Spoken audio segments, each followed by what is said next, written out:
noite de ceia também. Nós vamos ceiar juntos nessa noite. Então, você que está em casa, você também pode preparar aí seus elementos da ceia. Pegue aí o seu pão, pegue aí o seu suco. Se você tiver criança ou tiver alguém em casa que não seja batizado, separe uma uva. Se não tiver uva, pode ser qualquer pedacinho de fruta. Mas nós vamos cear juntos hoje. Cear juntos é um privilégio para a Igreja do Senhor Jesus. É algo que Jesus deixou para nós, para que nós pudéssemos celebrar, para que nos pudéssemos lembrar da morte dele, do preço que ele pagou na cruz do Calvário, e de fazermos isso até que ele venha. Então, até que Jesus volte, enquanto ele não voltar para buscar a sua igreja, nós vamos viver, né? É esse momento, sempre, sempre na Igreja do Senhor, porque é uma marca e precisa nos acompanhar sempre, é uma ordenança do Senhor Jesus. E eu quero compartilhar uma palavra com vocês nessa noite, palavra que Deus colocou no meu coração.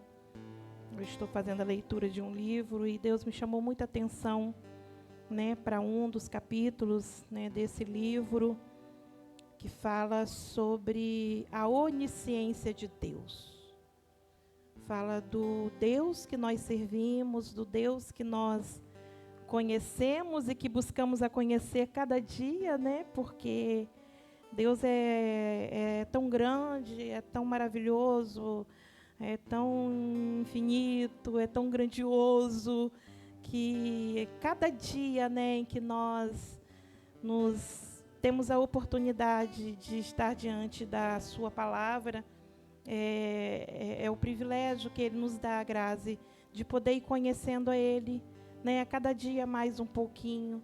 Cada dia o Senhor vai, Léo, nos revelando um pouco daquilo que Ele é, e o nosso coração, Mary, precisa disso, de sempre estar relembrando ou sabendo, né, aprendendo ou relembrando de quem Deus é. Que Deus é esse que nós servimos, que Deus é esse, Edilson, que nos escolheu sendo quem somos, né, meros pecadores, seres humanos, tão falhos, tão limitados, tão cheios de encrencas, como diz nosso irmão Edson. E Deus vai e faz essa coisa linda e nos chama e diz: olha, vocês são meu povo, é a minha igreja, é o meu corpo. O Senhor nos dá uma importância tão grande que, quando nós, às vezes, olhamos para nós não conseguimos ver essa importância, né? Mas Deus nos dá importância. Ele diz que nós somos a sua igreja, Thaís. Ele diz que nós somos o seu corpo. Ele diz que nós somos o seu povo.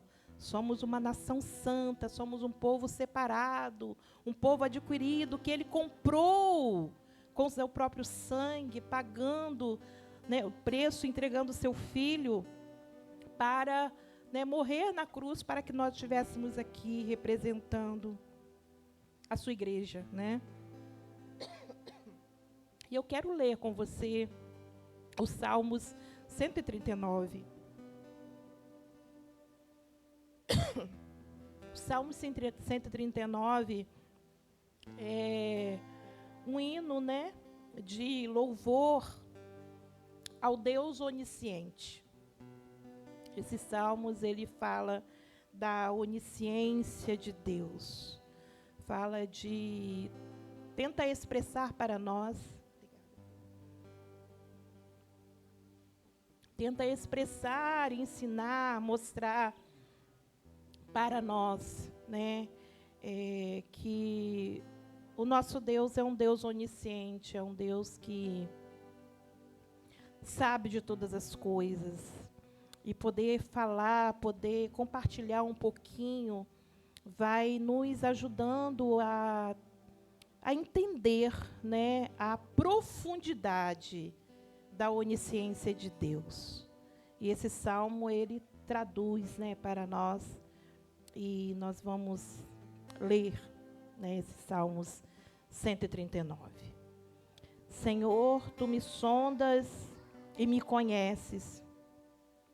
Tu conheces o meu assentar e o meu levantar. De longe entendes o meu pensamento. O Senhor me cercas, o meu andar, o meu deitar, e conhece todos os meus caminhos. Sem que haja uma palavra na minha língua, eis que o Senhor tudo conheces. Tu me cercastes em volta e puseste sobre mim a tua mão. Tal ciência é para mim maravilhosíssima, tão alta que não a posso atingir. Para onde mirei do teu espírito, ou para onde fugirei da tua face? Se subir ao céu, tu aí estás. Se fizer no Seol a minha cama, eis que tu ali estás também. Se tomar as asas da alva, se habitar nas extremidades do mar, até ali a tua mão me guiará e a tua destra me susterá. Se disser, de certo que as trevas me encobrirão, então a noite será luz à roda de mim. Nem ainda as trevas me escondem de ti, mas a noite resplandece como o dia. As trevas e a luz são para ti a mesma coisa. Pois possuístes o meu interior, entreteceste-me no ventre da minha mãe. Eu te louvarei, porque de um modo terrível e tão maravilhoso fui formado. Maravilhosas são as tuas obras, e a minha alma o sabe muito bem. Os meus ossos não te foram encobertos, quando no oculto fui formado e entretecido, como nas profundezas da terra. Os teus olhos viram o meu corpo ainda informe, e no teu livro todas essas coisas foram escritas, as quais iam sendo dia após dia formadas, quando nem ainda uma delas havia. E quão preciosos são para mim, ó Deus, os teus pensamentos! Quão grande é a soma deles! Se o contasse, seria em número maior do que areia. Quando acordo, ainda estou contigo. Ó Deus, tu matarás de certo o ímpio. Apartai-vos, portanto, de mim, homens de sangue.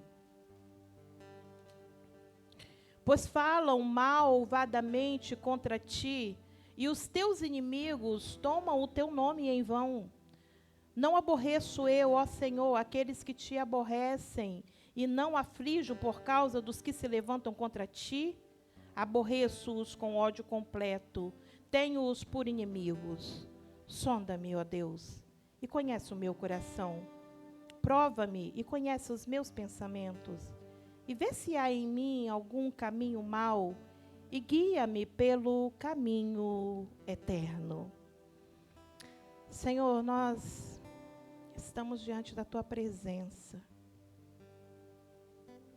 E nós te louvamos por isso. Agradecemos pelo privilégio de estarmos aqui, pelo privilégio de podermos cultuar ao Senhor, de poder estarmos reunidos como igreja do Senhor Jesus. E eu sei, ó Deus, que os teus olhos estão sobre nós nesta noite. E nós estamos diante da tua palavra, que é viva, que é eficaz, que é mais penetrante do que uma espada de 2 gumes. E ela é poderosa, tem a capacidade de penetrar no mais íntimo do nosso ser. Vai até a divisão da alma e do espírito, dos ossos e medulas. E esta palavra, ela é apta e ela revela os nossos pensamentos, os nossos sentimentos. E nós queremos, ó Deus, e precisamos nesta noite que o Senhor se revele através da tua palavra. Que o Senhor fale aos nossos corações. Queremos, Senhor, compreender, queremos entender, queremos aprender. Queremos, ó Deus, um pouco mais nesta noite, termos, ó Deus, a oportunidade de te conhecer melhor, de conhecer a tua vontade, de conhecer a tua pessoa, de saber que O Senhor é o Deus Todo-Poderoso, Tu és o Deus onisciente, e nós queremos, Senhor, aprender um pouco mais de Ti. E te pedimos, ó Deus, que a Tua palavra penetre nos nossos corações nesta noite.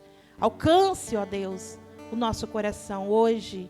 Alcance o coração daqueles, ó Pai, que irão ouvir essa palavra em um outro momento, em um outro dia.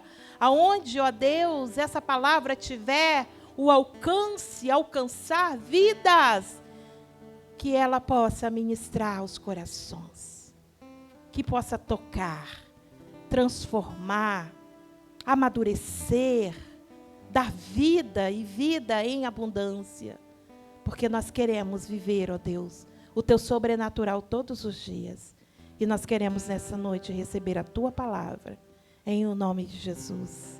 Amém e amém. Falar da onisciência de Deus é falar de um dos atributos de Deus.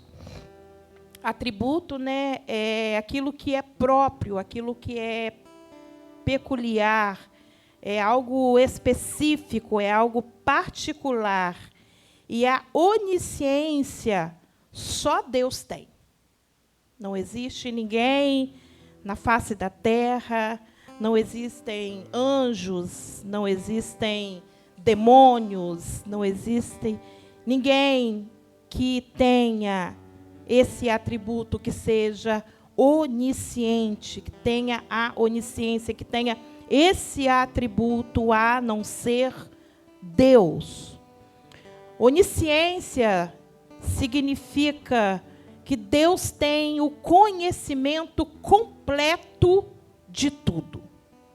Não é um mero conhecimento, não é um conhecimento de algumas coisas, não é um conhecimento daquilo que é possível, daquilo que conseguiu aprender, daquilo que conseguiu conhecer, não. Onisciência é um conhecimento que Deus tem completo de tudo, e Ele tem isso em si, isso faz parte da sua essência, né? Ele é desta forma, o próprio Deus é onisciente. Oni significa todo, completo. Ciência significa conhecimento, saber. Então, é o conhecimento de tudo, é um saber completo. Deus conhece tudo, passado, presente e futuro. E o Salmo 139, né, é quando ele é expressado, quando ele é cantado, quando ele é salmodiado, né, pelo salmista Davi, é Davi tentando expressar esse conhecimento que Deus tem de tudo e de todos. Ele tenta, em palavras, né, que nós podemos compreender, ou nas palavras que ele, como ser humano que é, tenta e conhece, expressar para que nós possamos dizer, né, dessa onisciência de Deus, a forma de como Deus nos conhece. E ele fala acerca de nós, ele fala acerca de pessoas, ele fala acerca de tudo quanto, né, existe no mundo, de como Deus fez cada detalhe, de como Deus foi criando, né, o ser humano, e ele fala dele, né, ele fala de como ele foi tecido, né, como ele foi trabalhado, como ele foi sendo formado, né, por Deus no ventre da sua mãe, em cada detalhe.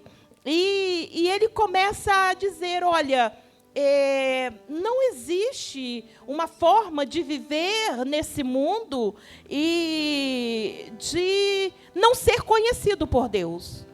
Não tem como ser alguém, não tem como ser um ser humano e não ser conhecido, porque Ele conhece, e conhece muito bem, e conhece em cada perfeição, né? Deus conhece em cada detalhe.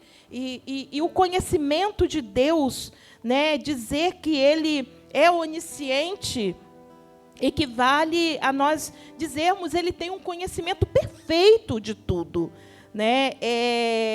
Ele não tem nada a aprender, né? É o mesmo que dizer isso. Não existe nada que exista que Deus tenha que aprender. Ele tem o conhecimento de tudo, o conhecimento perfeito, completo de tudo. E Romanos, capítulo 11, eu vou pedir às meninas para colocarem, para a gente poder estar tentando e compreendendo, né, essa onisciência de Deus. E nós temos alguns versículos que vão nos ajudar, alguns textos que vão nos ajudar a ir compreendendo, né, o que Davi está querendo nos expressar, né, o que a Bíblia fala acerca dessa onisciência de Deus. A palavra onisciente, né, não é registrado na Bíblia esta palavra, né, mas é um atributo que é reconhecido em Deus, que Deus tem, e é expressado através daquilo que Deus é, do que Deus faz, de como Ele é, de como Ele faz, de como as coisas acontecem, né? E diante disso, para o nosso entendimento, o entendimento é dessa onisciência de Deus. E Romanos 11, o versículo 33 e o versículo 34 diz assim, olha, como são grandes as riquezas, a sabedoria e o conhecimento de Deus.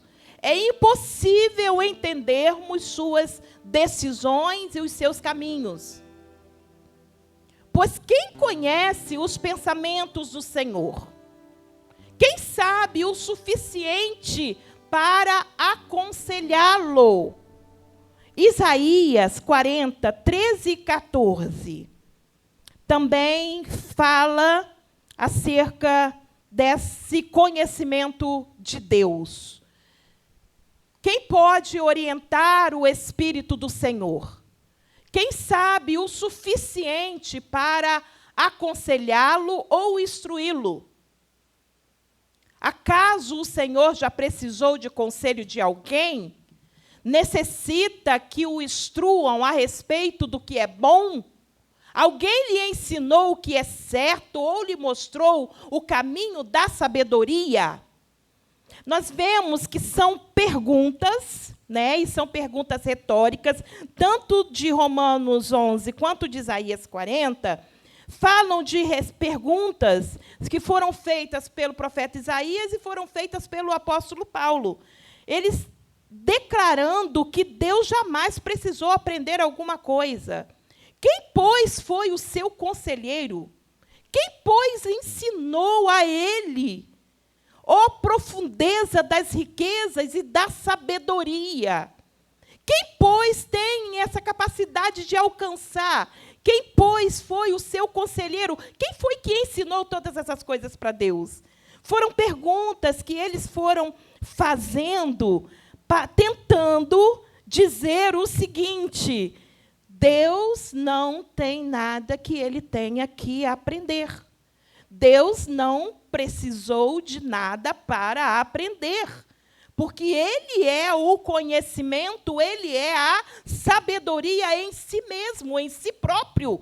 Então, quando eles fazem esses questionamentos, é para expressar que Deus conhece todas as coisas, não por ser simplesmente um espectador da história, mas porque Ele próprio é o criador da história. É Ele quem criou, foi Ele quem criou todas as coisas. É Ele quem sustenta todas as coisas. É Ele quem opera todas as coisas em cada momento e cada detalhe da história segundo o seu propósito. Quem precisou aconselhar Deus, faz assim, faz assado. Olha, você precisa aprender isso aqui? Não. Até mesmo porque ninguém existia. Ele é a própria existência, Ele é eterno desde a sua própria existência. E não teve quem aconselhasse ele, Grazi. Não teve quem ensinasse a Deus. Ele é a própria sabedoria. Ele é a própria essência. Ele é a própria onisciência da vida. É o próprio Deus. E, diante dessas perguntas, o que eles tentam expressar é isso. Mostrar, declarar para a gente que ninguém aconselhou, que ninguém ensinou, que não existe sabedoria fora dele, né, que ele é a própria sabedoria, a profundeza da sabedoria, do conhecimento que Deus é. E isso traz para nós esse conceito do atributo de Deus, que é a sua onisciência. E o que isso traz para mim e pode trazer para nós? Porque parece, né, que nós não estamos falando algo muito desconhecido, porque sabemos que Deus sabe de todas as coisas. E é uma expressão, né, Edilson, que a gente sempre usa muito. E eu posso até dizer que a gente usa muito mais quando coisas ruins aos nossos olhos acontecem, né? Que a gente diz assim: Deus sabe de todas as coisas. Quem nunca falou isso? Né? Quando se tem uma situação difícil, né, acontece alguma coisa e todo mundo se espanta, Deus sabe de todas as coisas. Essa é uma expressão, acho que mundial. Todos usam diante de circunstâncias, diante de situações. E quando nós falamos isso, embora muitas vezes a conotação ela é empregada em circunstâncias que nós queremos dizer assim: olha, nós não temos uma resposta, nós não sabemos o que te falar, nós não sabemos o que te responder diante disso. Então, o que eu posso te dizer é que Deus sabe de todas as coisas. É que essa é uma expressão, né, muito intensa e ela é realmente verdadeira. Quando nós falamos Deus sabe de todas as coisas, nós estamos falando que Deus é onisciente. E só Ele tem o poder de saber de todas as coisas. Ele sabe do passado, porque foi Ele quem fez tudo. Ele sabe do presente, porque Ele atua em tudo, Ele age em tudo. É Ele quem tem o controle de tudo, é Ele quem está sustentando, é Ele quem está operando. Então, Ele sabe de tudo do presente, mas Ele sabe também de tudo do futuro.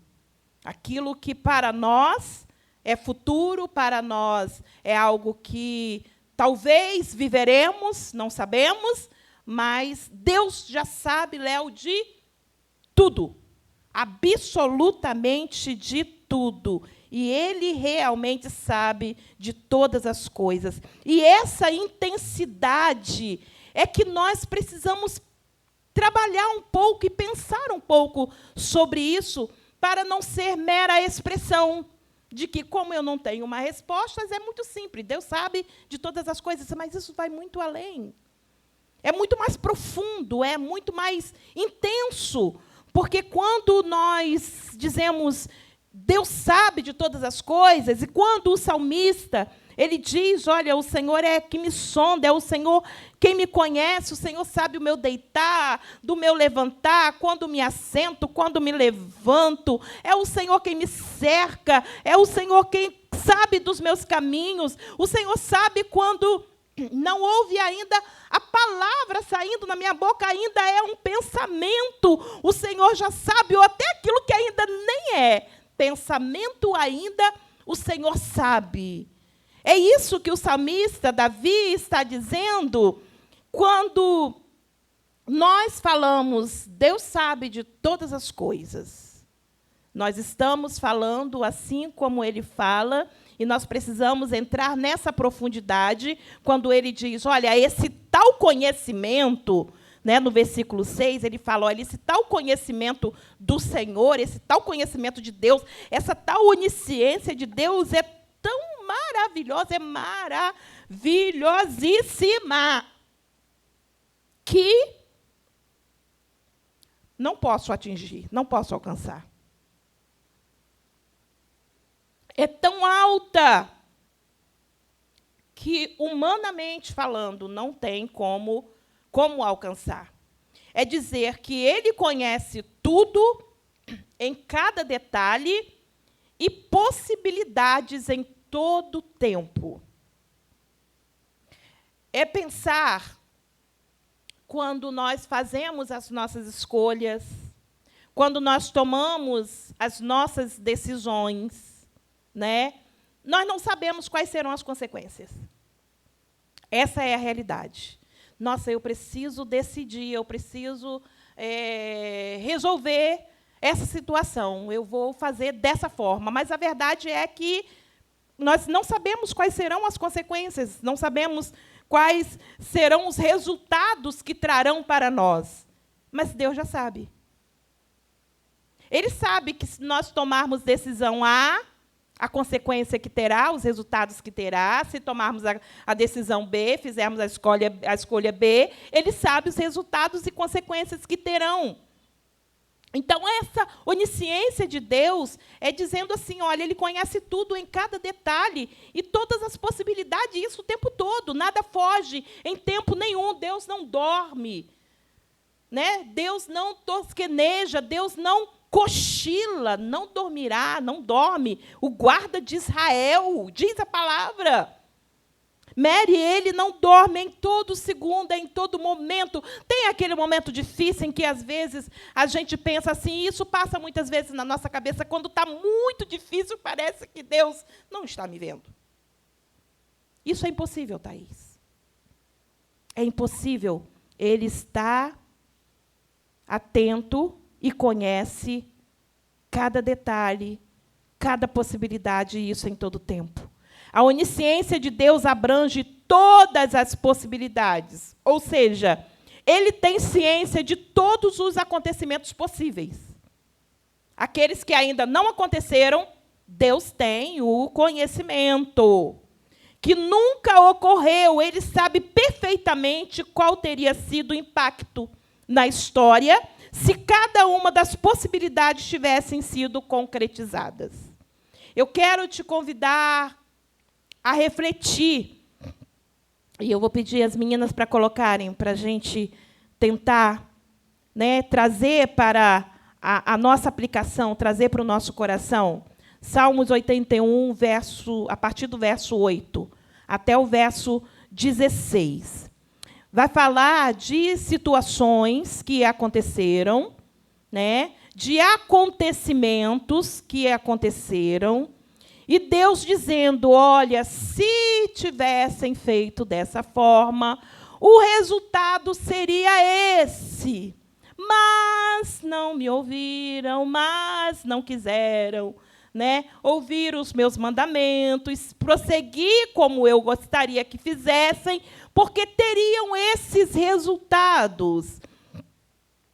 Vamos lá, Salmos 81, verso 8, diz assim, olha, ó meu povo, ouça minhas advertências, quem dera você me escutasse, ó Israel. Jamais tenha em seu meio outro Deus. Não se curve diante de Deus estrangeiro. Isso Deus dando conselhos, né? Pois fui eu, o Senhor seu Deus, que o tirei da terra do Egito. Abra bem a boca e eu a encherei de coisas boas. Meu povo, no entanto, não quis ouvir. Israel não me obedeceu. Por isso, deixei que seguisse seus desejos teimosos e vivessem de acordo com as suas próprias ideias. Ah, se o meu povo me escutasse, quem dera Israel andasse em meus caminhos. Então, aí nós vemos os resultados, né? As consequências, quais seriam? Então, eu derrotaria seus inimigos sem demora, Minhas mãos cairiam sobre seus adversários, e os que odeiam o Senhor se encolheriam diante dele, condenados para sempre. Vocês, porém, eu alimentaria com trigo da melhor qualidade e os saciaria com mel silvestre tirado da rocha. Foi? Nós vemos ali nesse texto, né, Deus falando dos acontecimentos possíveis, dos acontecimentos que estavam acontecendo. Ah, se meu povo me ouvisse. Ah, se o meu povo seguisse as instruções que eu estou dando. Eu daria para eles, teria como resultado, eu daria para eles, né, o melhor trigo, eu daria o melhor, eu os alimentaria, eu os sustentaria. Era o Senhor falando, Deus conhecedor de toda a história, e teria um impacto totalmente diferente do que teve. E quando nós pensamos dessa forma, na onisciência de Deus, que olha, que abrange todas as possibilidades, é Ele dizendo o seguinte, olha, se vocês pensassem melhor, olha, meu povo, se vocês se atentarem para os meus mandamentos, se vocês se atentarem para as minhas instruções, se vocês fizerem o que eu digo para vocês fazerem, eu tenho resultados para vocês. Mas sabe o que acontece comigo e acontece com você? É que nós, muitas vezes, não fazemos como precisa ser feito. Aí nós olhamos para a nossa história, e eu quero te convidar a você refletir um pouquinho sobre a sua história, a refletir um pouquinho sobre a sua vida, e você começar a pensar, puxa vida, se eu tivesse feito tal coisa diferente, teria sido melhor. Nossa, se eu tivesse não atuado daquela forma, não falado daquela forma, a consequência seria outra. O resultado seria outro. Sabe que muitas coisas, às vezes, dão errado porque nós fazemos da forma errada? Nós não olhamos as possibilidades como as possibilidades favoráveis para nós. Nós temos em nós, humanamente falando, humanos, falhos, pecadores como nós somos, nós temos uma tendência muito grande a errar ao invés de acertar. Mas nós temos um Deus, né, onisciente, um Deus conhecedor, que nos dá a oportunidade de acertar, porque assim Ele fez, ó meu povo, ó se Israel me ouvisse, seria diferente, o impacto da história do povo de Israel seria diferente, eles não sofreriam tantas consequências ruins, eles não seriam levados cativos, eles não teriam sido derrotados em muitas guerras, eles teriam sido em todo tempo guardados, protegidos, vitoriosos, porque esta era a proposta de Deus. Mas quando o povo decide fazer a sua própria escolha, seguir os seus próprios caminhos, ele acaba vivendo as consequências de escolhas erradas, recebendo as suas recompensas, os seus resultados, que não são muito agradáveis para nós. Isaías 48, versículo 18 e 19, também nos dá essa aplicação de Deus falando, olha, eu conheço, eu sei qual é o resultado que vocês terão se vocês me ouvirem. Eu sei que seria totalmente diferente. Aí Deus diz assim, ai, quem dera. E a gente usa tantas vezes essa expressão, né? Ai, quem dera, né? Se fosse diferente. Não é verdade? Deus também usa essa expressão. Quem dera tivesse prestado atenção nas minhas ordens. Teria experimentado o quê? Paz, que flui como um rio. Justiça, que o cobriria com as ondas do mar. Seus descendentes seriam incontáveis, como a areia da praia. Não teria sido necessário destruí-lo, nem eliminar o nome da sua família. Quem dera, Edilson, quem dera nós soubéssemos dos resultados para fazermos as nossas escolhas. Mas nós podemos fazer diferente. Podemos ter errado lá atrás, mas hoje nós temos a oportunidade de poder ouvir o Senhor e poder fazer as escolhas como Ele diz. Quem dera tivessem ouvido a minha voz, as minhas ordens, seguido as minhas ordens. Aí o Senhor está dizendo, olha, eu sou o Deus que conheço todas as coisas. Eu já sei qual será o resultado, Irineia, se você fizer assim. Então, eu estou dizendo para você, não faça assim.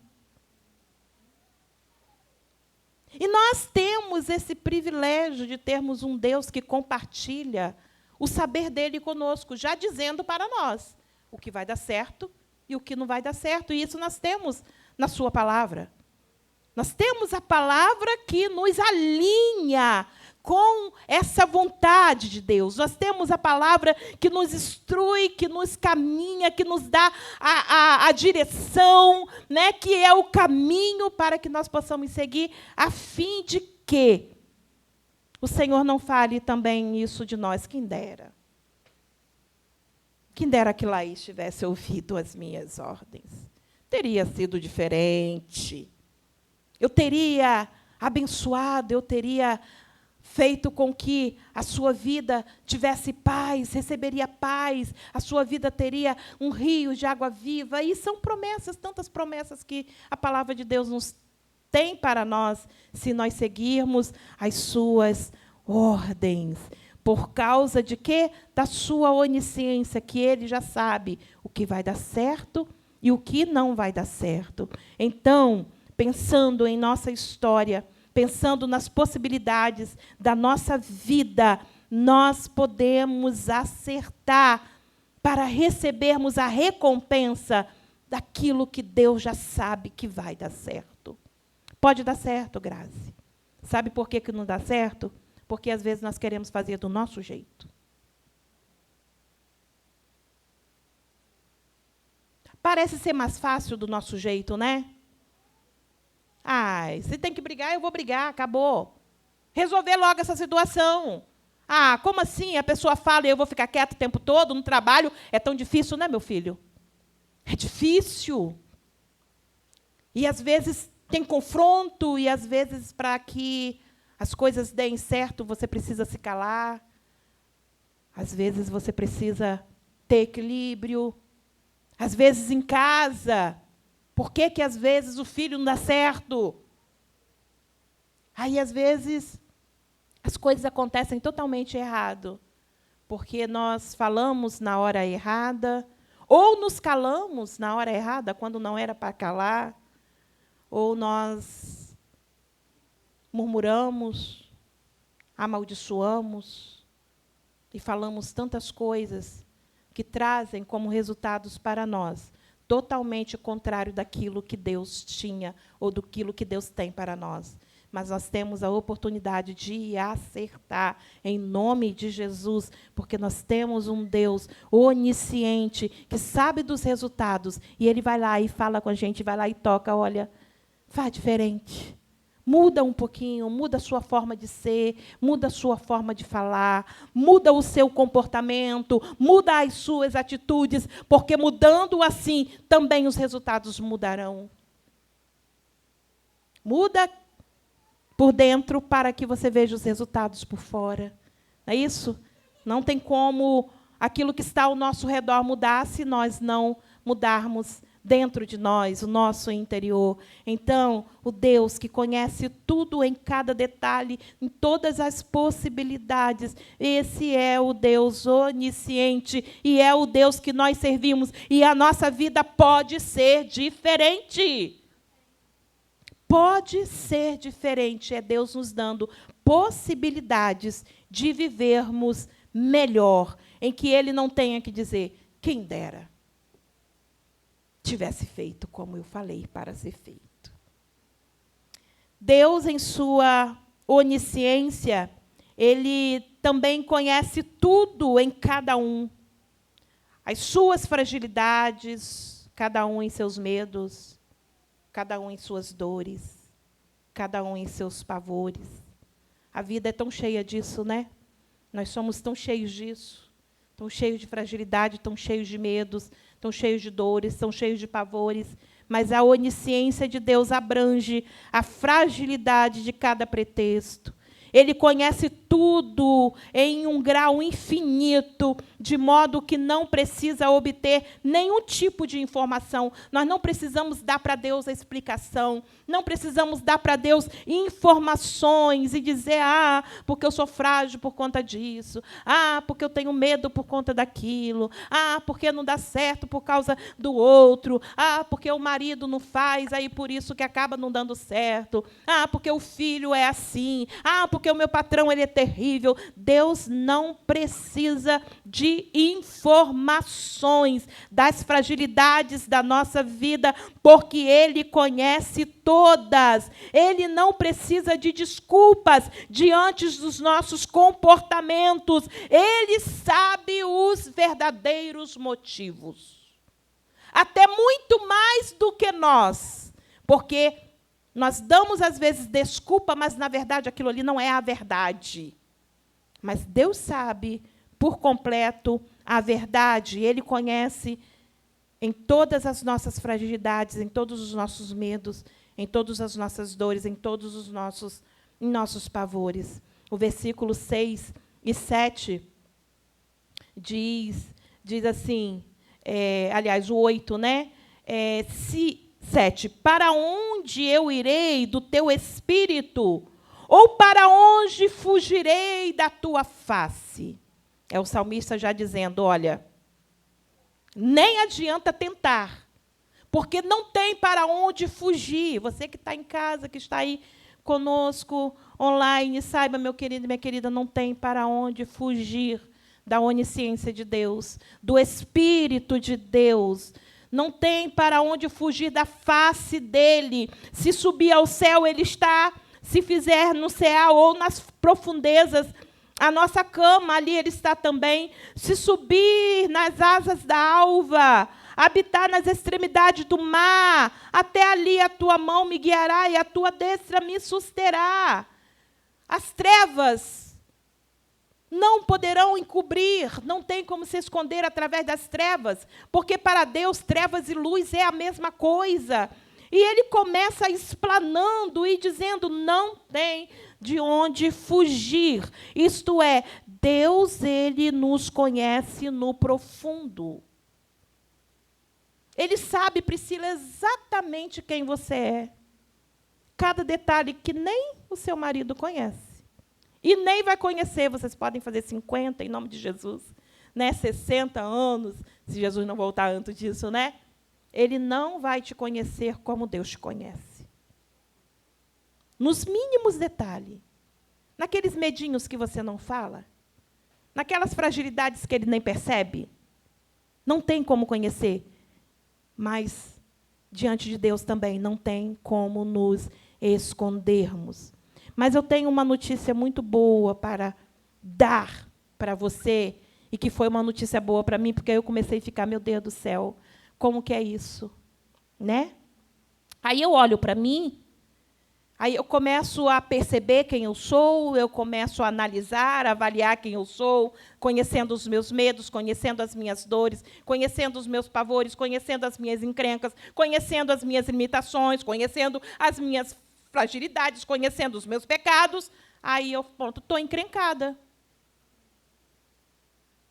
Porque falar, Deus sabe de todas as coisas, de uma forma ampla, mas dizer, Deus sabe de todas as coisas, Irineia, é lá no seu profundo, estou frito. Sabe, Grazi, quando a gente olha assim, puxa vida, quem eu sou e Deus sabe. Eu estou encrencado, gente. Não fica encrencado? A gente fica encrencado. Porque para as pessoas, nós conseguimos esconder. A gente esconde fácil, gente, é muito fácil. Às vezes você está mal pra caramba, mas você finge que você está bem.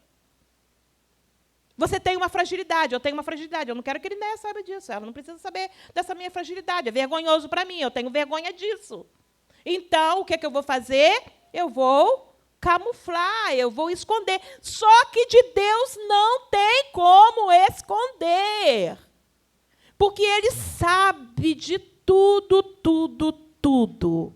Mas para aqueles que buscam refúgio, para aqueles que se agarram na esperança que o Evangelho apresenta, aí a gente não olha para a nossa encrenca, aí a gente não olha que nós estamos encrencados diante de um Deus tão perfeito, diante de um Deus tão santo, diante de um Deus tão maravilhoso, e nós tão pecadores como somos, mas nós temos a doçura inexprimível do conhecimento do nosso Pai Celestial, que nos conhece inteiramente.